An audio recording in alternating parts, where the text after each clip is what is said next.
Absolutely. What I can share today is that I'm honored to be nominated for the Ambassador at Large for International Religious Freedom by President Trump. I look forward to working with Secretary Rubio. I know both of them. As we've seen, President Trump is the only president to host a United Nations meeting on religious freedom. He is aware of these. He is strong when it comes to religious freedom. And I look forward to working with Secretary Rubio and President Trump to expose where we see these atrocities and where we can to do our best to eradicate them. Well, our job is to make sure whether it's the Middle East, whether it's Africa, any place where we see human rights, specifically those that are being infringed on because of their religion, is to do our best to push back, to meet with the different governments, presidents, prime minister, parliaments, whoever it might be able to do our best to hold them accountable. I'm in a position now, I'm not through the Senate confirmation process. I have to get through that process before I can have any kind of real involvement or engagement to be able to lay out specifically what our strategy is. Yes, so my name is Mohammed Sanusi. I'm a commissioner at the United States Commission on International Religious Freedom. What happened to the Yazidi communities, it is one of the worst genocide act in our recent history.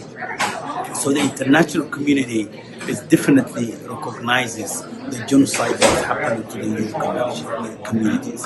That's why we at the United States Commission on International Religious Freedom will always, attend and participate in such commemorative event so that we can raise awareness for what happened to the Yazidi communities. We can appeal to the world. We can ask for a collaboration so that should never happen again.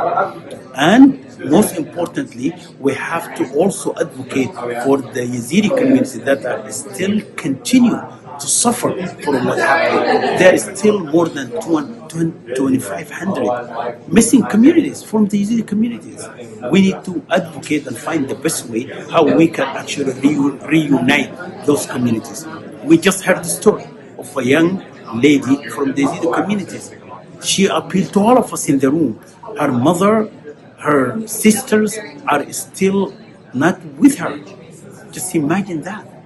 So how, after what we went through, still we cannot do that. So I think that's why it's the responsibility of the international communities, and we as a commission, we advocate, we provide policy recommendations how to make the conditions of religious freedom better for those communities.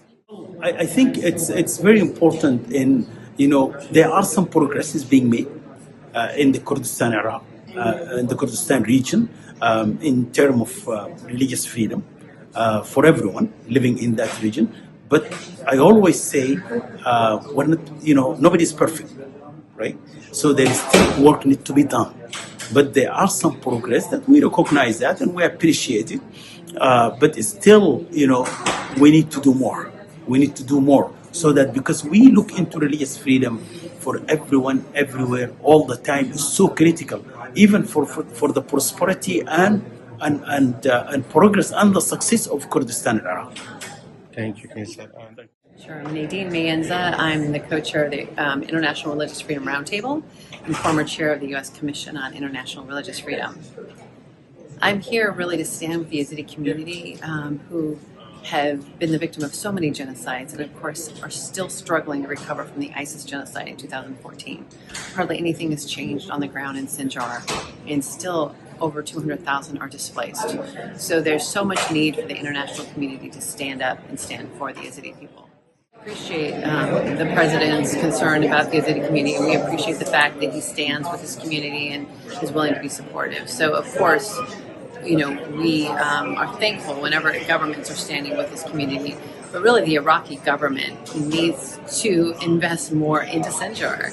I mean, it's one of the richest countries really in the region with the 6th largest oil reserves in the world. So the Iraqi government needs to invest into Sinjar and rebuild Sinjar so that people can come back and reclaim their homeland. Thank you very, very much.